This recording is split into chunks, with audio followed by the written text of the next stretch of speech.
and Geoff. RT Podcast theme song. Go with the theme song. What? We should get. I think yours is the best so far, Joe. Thank you. I think so too.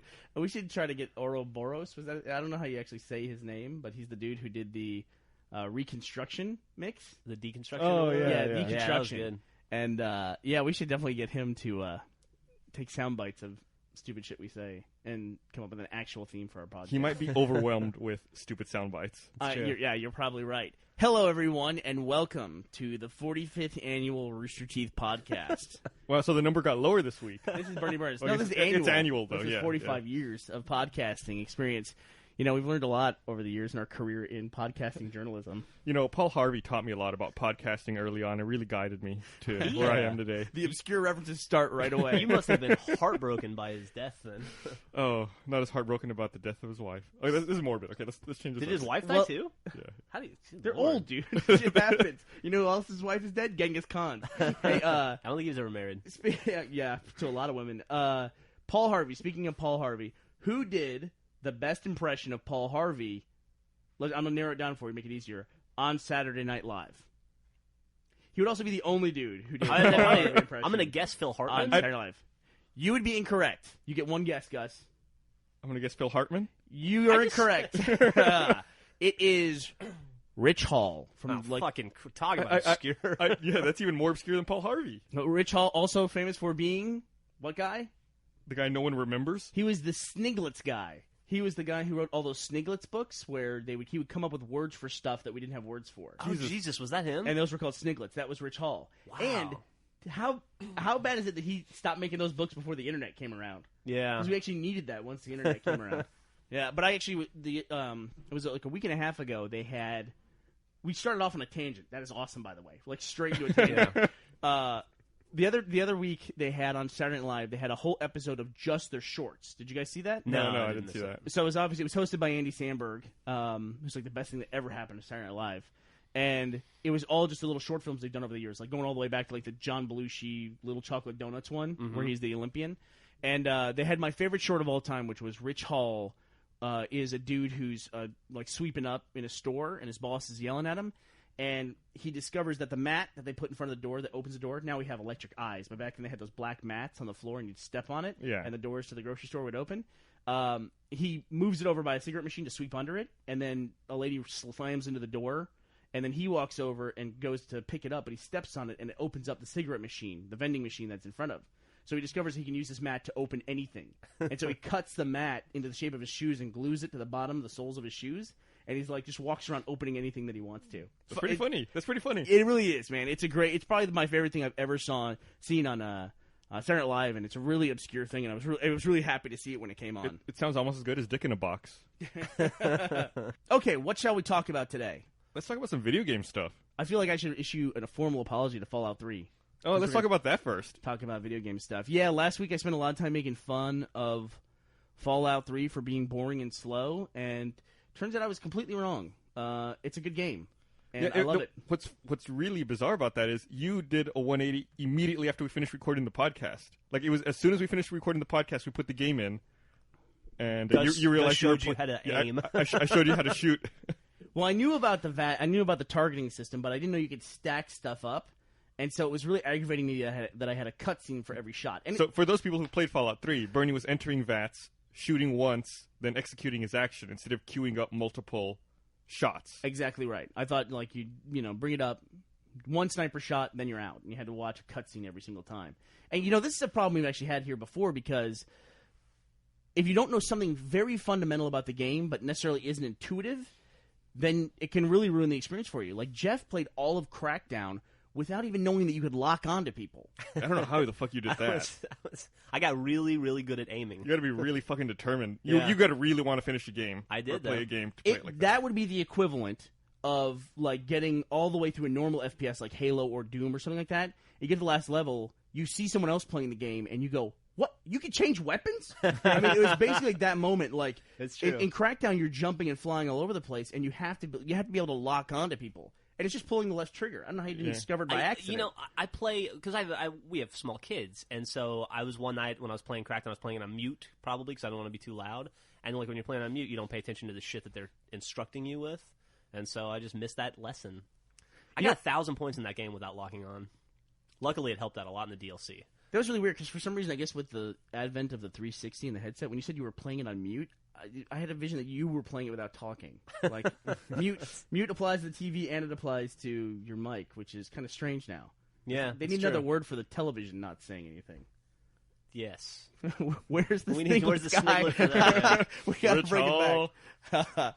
All right, Gus. So, am I forgiven for making fun of Fallout 3? No, totally. I knew you would come around. Gus and I had a little side bet, actually. Yeah, I thought it would take a lot longer. I had actually put that game like back in the GameFly, and gone to send it off, and yeah, you brought it out to show Geoff. Yeah. And then when you were playing here showing Geoff, I was like, why aren't you shooting more than once? Why are you shooting once? But that system does get kind of old after a while. It really does. Like now to the point with my character where I will just run through stuff and not even bring it up. Like I'll just pull my shotgun out and just blaze through people. Yeah, definitely. Especially like those zombies and ghouls and stuff like that. But it's a really fun game. Probably the longest game I've played on the 360. It might be one of my favorites now on the 360. It's a really good game. It really is a good game. Have you gotten into any of the DLC yet? I had to load the DLC because I hit my cap. I'm super anal too, which is why achievements appeal to me.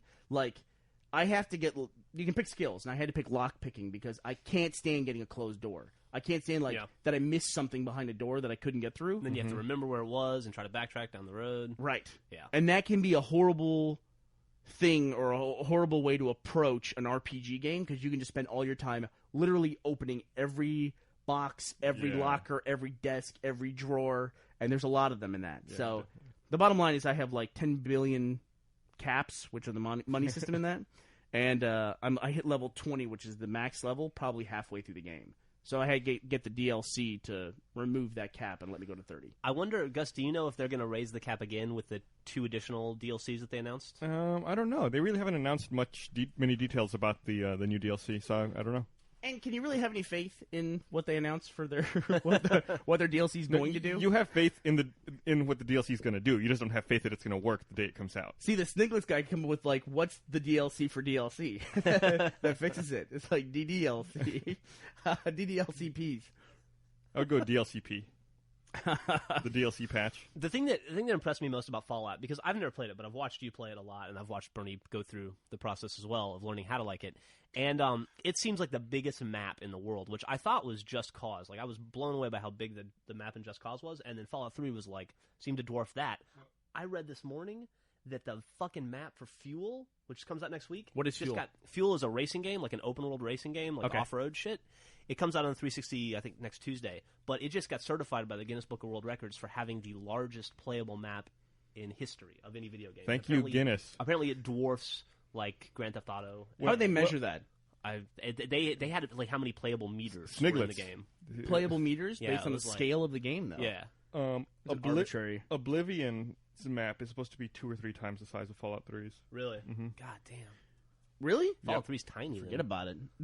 Well, I would say WoW is probably the biggest environment I've encountered.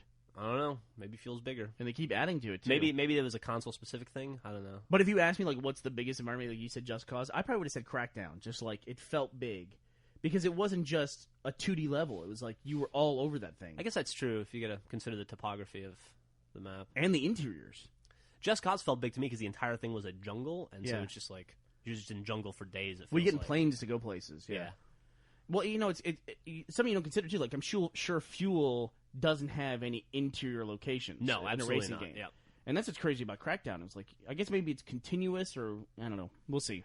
It doesn't matter because I'm sure within like 10 years there's going to be some company that what they do is they just map the real world for use in video games. Yeah, the entire world. Like you'll have to update when you dig a hole in your yard. You'll have to notify them.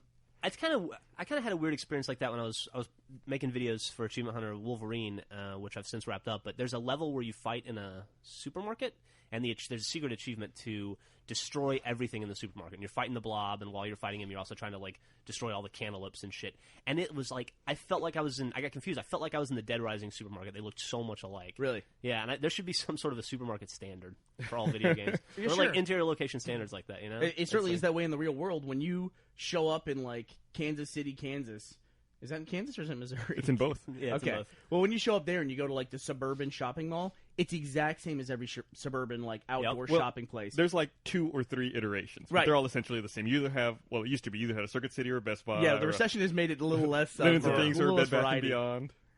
Yeah, But, you have a Bed Bath & Beyond. You have a Home Depot or a Lowe's. a Ross or a TJ Maxx. Yeah. Bed Bath & Beyond or linen. You have things, Office actually. Depot or Office Max. You have Circuit City or Best Buy. Buy. Yeah, and then you have the Macaroni Grill. And then regardless, you have a GameStop. Absolutely. Monopoly. Yeah. So much to look into that. You know, DLC. When I downloaded DLC, I was really thinking about it last night. Like, I got Fallout 3 from GameFly, right? Yeah. And that's not really that great a model because GameFly, if you don't know, is like Netflix where you can rent it, and you can't. Just so you don't think this is like a paid advertisement, GameFly kind of sucks in the sense that you can never get new games. But when you're like me and you're like 3 or 4 months behind, then it's great, and you can have these games you want to play. Like, and I was actually thinking when I stopped into GameStop the other day to buy Punch-Out. We'll get to that in a minute. I thought, you know what? I'm going to buy a copy of Fallout 3, and I bought a copy of Fallout 3. I thought I played this game. You know, I should definitely reward the developer. You know, I've spent more than enough time playing this game to justify a $60 purchase of this game, so I bought a copy, right? And then I went to download the DLC last night, and I spent $20 on DLC. And I was thinking, damn, you know what? DLC could really fix that hole that's created for the industry by rental stuff. Yeah. Because you can't rent the DLC no matter what you do. Say I bought $20 worth of DLC.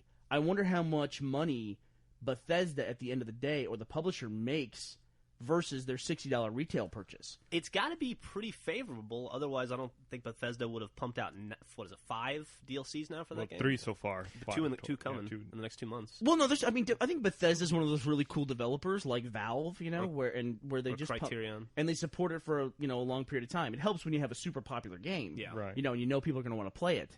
I mean, we've seen a lot of things that were available on arcade or had some DLC where you could tell like they were going to do tons of DLC. They put out the first one. They're like, yeah, maybe not. You know, Yeah. maybe they got a lot less downloads than they expected. But yeah, it's. I mean, I wouldn't be surprised if we saw the next 360 being just like doesn't have a disc tray at all. You know, I'm ready for it. I'm ready for it too. I really am. I We'll don't know see. if Time Warner's not ready. Yeah, shit. Fuck Time Warner. God, that's our local provider for internet here, and they're a blast. We love them. You know, I like DLC so much, the idea of DLC, that even if I wasn't interested in Fallout because of watching you guys play it, I would probably buy it just because I knew I could have 5 more like adventures down the road. Yeah. You know, I'm so it's excited that Grand Theft Auto teased new DLC just because I just like that world so much. I'm so excited to get to go back into it. And it's like $10 to get to go back and play it again for another 10, 15 hours, whatever. Yeah, It's such really a cool- amazing how much more, how much time you can spend playing Fallout 3 and then how much more time gets added on by the DLC. It's such a bargain if you look at it, you know? Video games in general. Yeah. How much enjoyment you get out of the $40 or $50 or $60 you pay for something.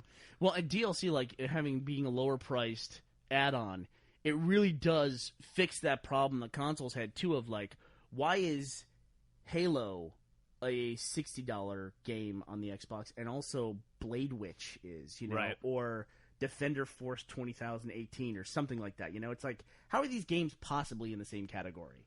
You know, and it's just like now DLC fixes that. It's like, well, I can get new Halo maps for $20, or I can get Dance Fight Go, for $60. I think I'm gonna continue to support Halo. Or one of the things I don't understand is why is Fallout 3 $60 on the 360 but $50 on the PC? Well, I mean, 360 games are just $60. I mean, that's how much they cost. Yeah. Why?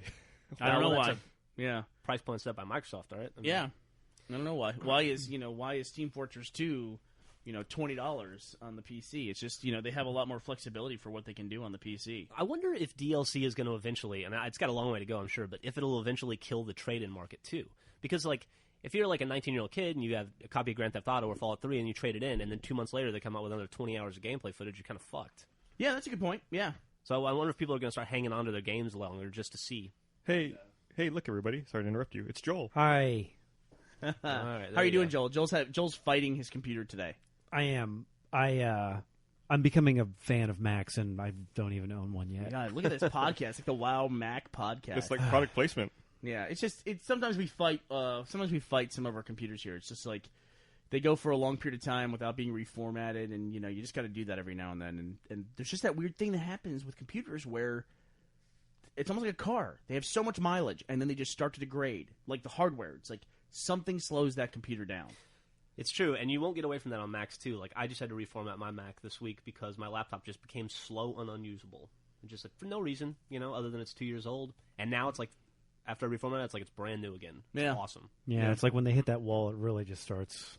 There's no going back. Yeah, Jeff's laptop had gotten so slow he couldn't watch videos on YouTube. Yeah, like I couldn't watch our videos on our site. Like when I had to proof stuff, it was a huge pain in the ass. That's it. And the good news is, Joel, in all of this, is that when you do have a technical problem in this office, people are so helpful. I mean, they're just like, they want to help you. They don't stand behind you and laugh and go, "What's this problem?" While you're working, right? You're trying to work, and everyone's like, "I don't know, whatever." That's weird. Yeah, that's weird. That's the Hullum line. That's weird. Gus showed me the trick. Like there was a particular error going on, and immediately he diagnosed it. And he goes, "Oh, you have to unplug the computer for 30 seconds, and then plug it back in." It's like, how did you come to that conclusion? Like what was the process there? A lifetime of frustration. Yeah. Well, Jeff and Gus and I did tech support for, we don't even want to tell you how many years we did tech support. And like, even when Gus went off and got a quote-unquote real job, it was basically doing tech support but in person.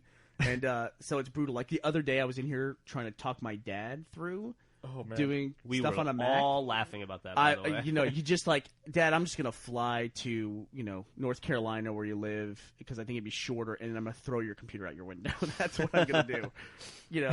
But the great thing, too, about this office is that not only are people not helpful when it comes to helping you with your technical problems, they will create them for you. Like, there was talk of you using Jeff's computer next week, and Jeff immediately said, "Do not break my computer." So a single bead of sweat. He said, "Don't Hullum the computer." Don't Hullum my computer. I went away for a week I don't even remember where I was, but I came back, and my computer, the intensity didn't work, the computer didn't work. Gus had to reformat it twice. Yeah. We had to physically reseat the intensity card 3 times. You and I both know you're in big trouble. I know. It's not, there's going to be problems. It's just, what kind of problems are there going to be? And what was Matt's response to that?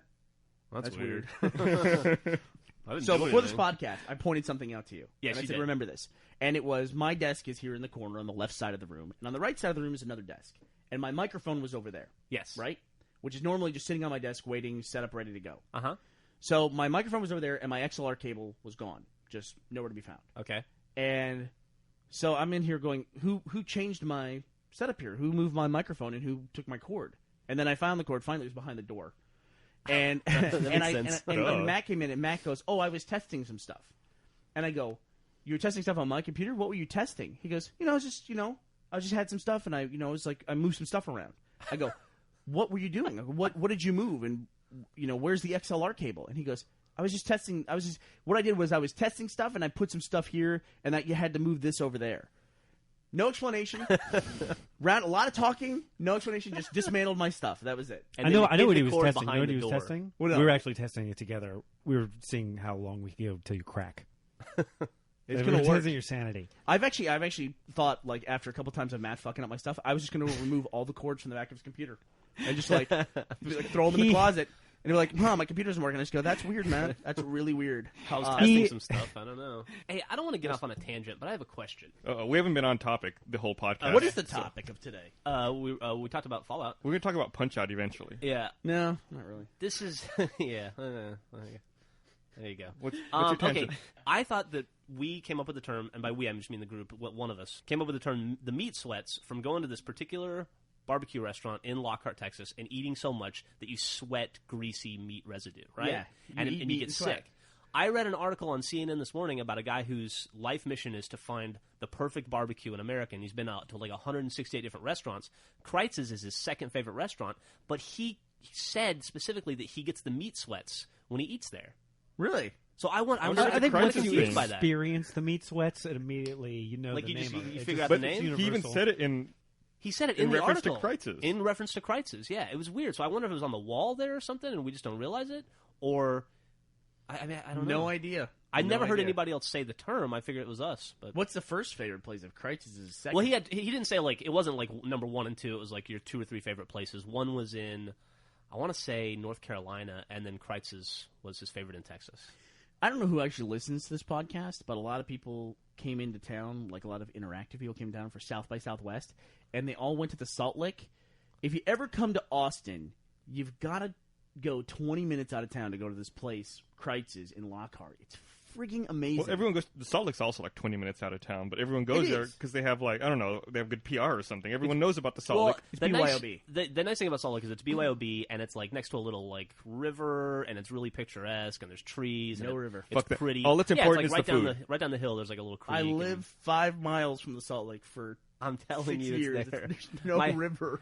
I'm telling you, it's there. I walked down to it. There's like a little creek behind it. But anyway, it might be Onion Creek running through that. yeah, it's really pretty, and they have great blackberry cobbler, And they have BYOB. and they have BYOB. Just viewed as a dry county, or was a dry Well, district. the thing Salt Lake does have is the all-you-can-eat family style. yeah. So if you want volume, sure, knock it out of the park. If you want quality, But if you go compare to meat, Kreitz's. This is you compare very meat to specific. meat. Now we're talking about Austin barbecue. Yeah.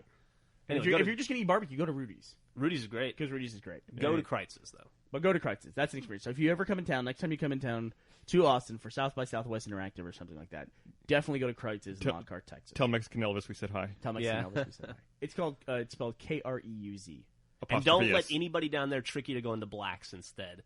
There's like a local Oh, rivalry. no, fuck that. Oh, and after you're done eating barbecue at Kreitz's, you have to have the Bluebell ice cream sandwich to top it off. It You It have breaks to. the meat sweats yeah, out. it breaks the meat sweats. It settles the tummy, and you've got to drink Big Red while you're there. Anybody want to go to lunch? Because Yeah. I do now. Jesus Christ. God. We just made the most geographically specific podcast ever. Lockhart, Texas. I think there's 800 people who live in that town. And it's a town where they filmed Waiting for Guffman, so it's like being on a movie set. I think there's 800 people that have seen that movie. Well, I mean, it's crazy that Lockhart's population is that small because Kreitz's can seat probably about 200 people. Do you know who the mayor of Lockhart is? No. Rich Hall. Joel's going to laugh even though he doesn't get the joke. Yeah, he doesn't. I know. He was the guy in No the soap movie, radio. right? No soap radio. All right. So what else do we need to talk about? Punch Out. Well, you want to talk about Punch Oh, Out? talk about Punch Out. So Burnie brought Punch Out into the office yesterday, and Yes. and your balance board, so we could try it out. Do you know why I bought Punch Out? Because of Tycho's Description? Twitter of it, I assume, or right up on Penny Arcade. Exactly right. He said about Punch Out, Tycho from Penny Arcade said that, I think he was re-quoting somebody actually, but he basically said that Punch Out does not play like the old Punch Out. It plays like you remember the old Punch Out plays, which I thought was, I mean, that's high praise, from that guy. And so we went out and bought Punch Out specifically because of that statement. And then what happens is we put it in and we play it, and first of all, Well, first we tried playing. It took Burnie and I 20 minutes to figure out how to sync our balance board up with Yeah. the Wii here in the office. and we had to replace all the batteries, and we had, because the Wii just, it was really funny because I said, hey, let's buy Punch Out for the office. And somebody said, well, who's got a Wii? And I said, we have a Wii. We have a Wii at the office. And everyone's general consensus was, we have a Wii here? It was behind the TV on the floor. Like it had fallen off the console. I had like untangled the sensor bar and everything. That Wii we've had for probably a year and a half. How much playtime do you think we have? We've had on it the Wii? longer. We've had it since the office in Buda, I think. Yeah, Nope. I got it for here. We did? We've had a Wii around, but yeah. Oh no, that's right. Yeah, it was here. Yeah, we've had at least a year and a half, though. Like, I was playing it when Ben was here last summer. We were playing bowling at one point. That's right, yeah. But would you say that thing has 5 hours of gameplay? Not even. Grand total, maybe 2 hours of gameplay. So Man. it takes longer to set it up than actually. We got to change batteries. And there's a really dumb thing about the Wii, which I have to point out, which, I mean, I'm obviously a fan of the 360, but you can't deny that the 360 has great design and granted has some pretty poor engineering, which, has some problems with faulty, but the design of the thing is awesome. Like the way the controllers sync and all that stuff. On a Wii, when you sync one of your wands to the console, that one stays that player. Like when you turn on a controller for the 360, the first one that comes on is player 1. Second one that comes on is player 2. The Wii doesn't work that way. They're hard synced. So if you pick up your number 2 controller or your number 3 controller, it says, nope, you can't play this game with this because you need your number 1 controller. So you have to figure out which one is your number 1 controller. What happens if you lose that controller? What happens if they're all dead with batteries? You have to switch batteries in every single one and do it. That's atrocious. That's just what we did yesterday. Yeah. We're throwing batteries into all the different Wii controllers trying to figure out which one is player 1. Very annoying. Anyway, so we put it in, we play it, we're punching away, and it was just... I think we made a mistake in trying to play it by flailing our arms and using the balance board. What do you mean by playing it like a Wii game? Right, by playing it like a Wii game. I think that was the real mistake. Once I sat down with just the Wiimote and just like played it like, like old NES style, it was all right. Yeah, I did that this morning. I came in, I saw you guys playing it. Bernie was standing on the balance board, and I couldn't notice any discernible how you're just standing on it. Does it affect gameplay? I think when you saw it, we didn't have it enabled for my profile at that point. You can lean side to side to dodge punches. Does it work? Yes, the balance board is awesome, and the wand controls are great. You know what I mean? It's like they really do. They're really cool. I think the wand stuff gets a little bit old after a while, but like the bowling stuff on the Wii, a lot of fun. Wii Fit with that balance board. That balance board works really well. I'm really impressed by it. But the fact that it's still just, it's a composite video game. You know, it's not high def, it's standard def. That really starts to show up at this point in the life cycle. It looked pretty terrible on that HD TV. Like, that would be Punch-Out, this big release for the Wii, would be a DLC game for Sony or for the Xbox 360. I mean, it was just... It looked game. You said it best when you said yesterday that it looks just like a Flash game. It looks like a Flash game, yeah. Because they did cel-shaded stuff, and when you see cel-shaded done well, like, you know, Team Fortress 2 has that kind of cel-shaded look to it, and then this was just like... Even the cinematics for the boxers were just still frames. Like art still frames. It doesn't look like... It doesn't feel like a full game at all, you know?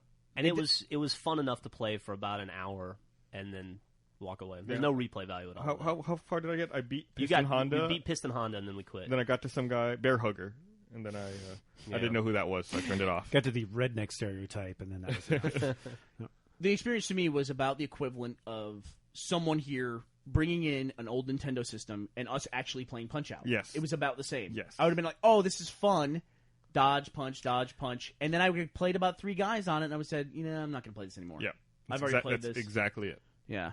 Felt about the same way. So hopefully something will come out soon for the Wii. Yeah. What is the big thing on the Wii? What is the... I think Wii Fit is still the big game for the Wii right now, right? Wii Sports is... Wii Sports, yeah. Seems like not the video game market. Well, yeah. The Wii is the one that feels to me, while it is the most popular, it does feel like the one that is just a really advanced toy. You know, which is how most people feel about video games anyway. The general public feels that way. And the Wii kind of fits into that category. I don't think of a PlayStation 3 or a 360 as being a toy. You know, it's an entertainment console. I have mixed feelings about periphery stuff as well, like more plasticky stuff with cords and batteries and more upkeep and stuff. Especially if kids, it's like, do I want all that stuff? Because it's just going to turn into something I'm going to twist my ankle on.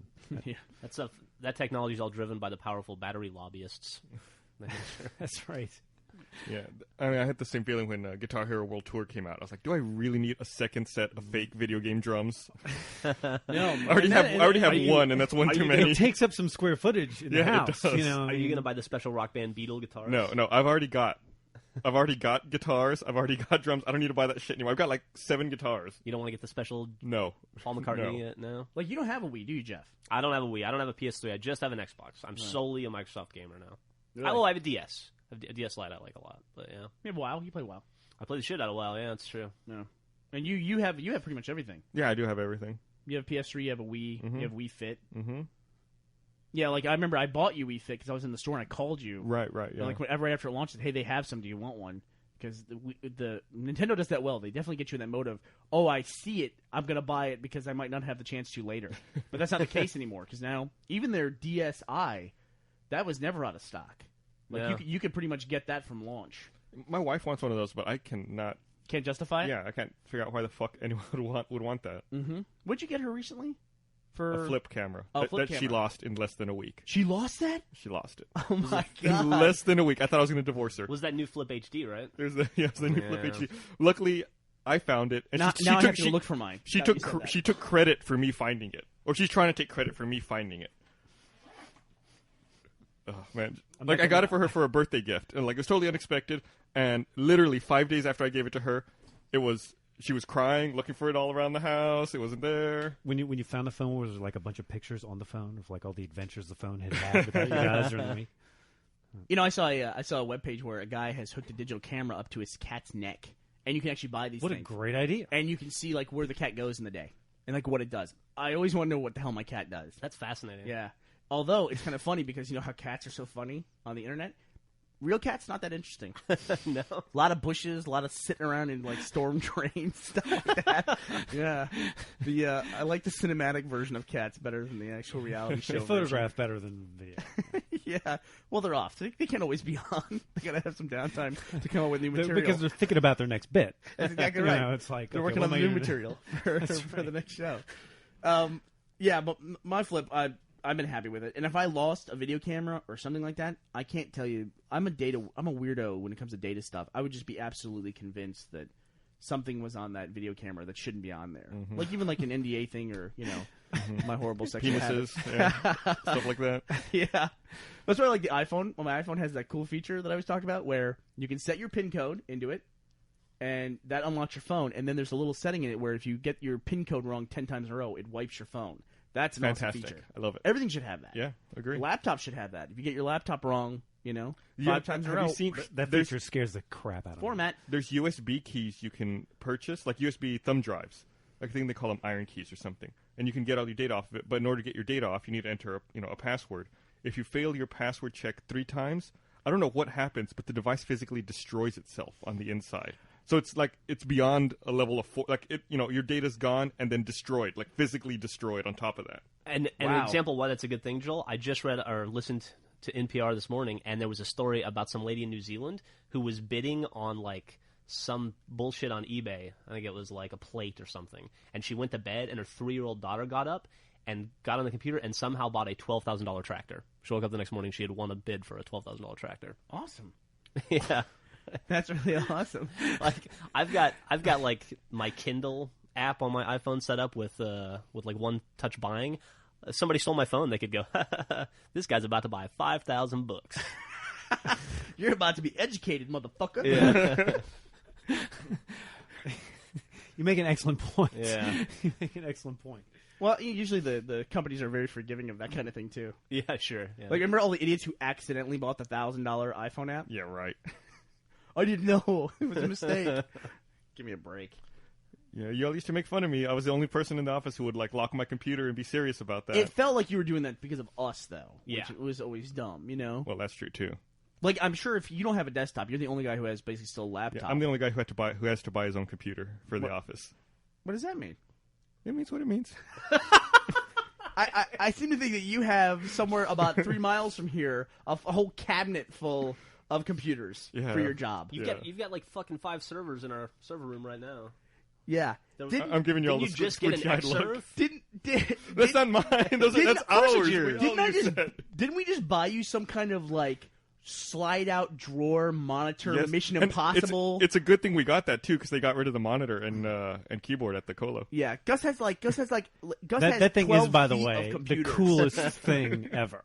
That What? thing is the coolest thing. We need to like write a script or something just based around that little slidey thing with the keyboard, and the monitor. It's just, In his cabinet, he didn't want to haul like a little monitor down there. Have a monitor in the There's cabinet. no space for a monitor in there. But there's one at the colo. They had No, one on there's not. wheels. There Anyway. was one. So Gus ordered this thing that's like it fits in a server, and it's like a drawer that pulls out and unfolds.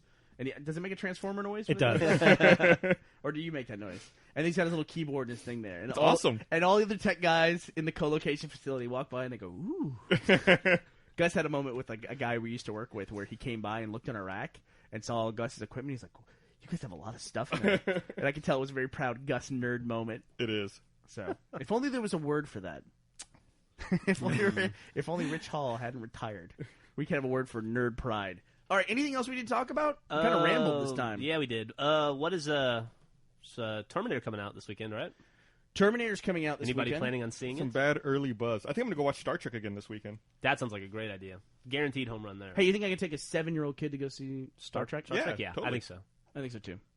Yeah. It seemed like I couldn't when it first came out, but now it seems like I can. I can't remember anything really bad. Well, he's No. a lot more What was mature that, now. The pinchy insect they stick in pikes. Oh, that's pretty bad. Oh, That's a good call. yeah. I'll cover his eyes for that. And that doesn't last very long and never go back to it again. Yeah. Good call, though. Or just when it happens, just say he didn't eat his peas at dinner. That's what happens. All right. Think about But it. by the way, there's a pinchy bug in Star Trek. There's always a pinchy bug in Star Trek. Yeah, that's given. You should go see it. If you haven't seen it by now, you're a bad person. All right. Should we also mention something else that's coming out this weekend? What else is coming out this weekend? Well, something coming out on Monday. Should we talk about that? Nah. Let's leave it for next time, right? Yeah, next time. Something's coming out on Monday. You might want to check a popular website that you like to watch. Maybe, possibly. We'll see. All right, anything else? Joel, have you prepared a closing theme song for us? I had one, but it had, it's Gus singing in character. No, he had one, but CS4 is requiring a serial now, and we can't export it. We're having all these technical problems. Pretty bad. Yeah, that's weird. If anybody's going to be in Miami next week, you can look for me drunk on the beach. All right, well, that's it. Joel, theme song. Jeff, you got a great opening theme song. Go with the closing theme song. Go! This is the end of our show. Now we gotta go. Rooster Teeth. .com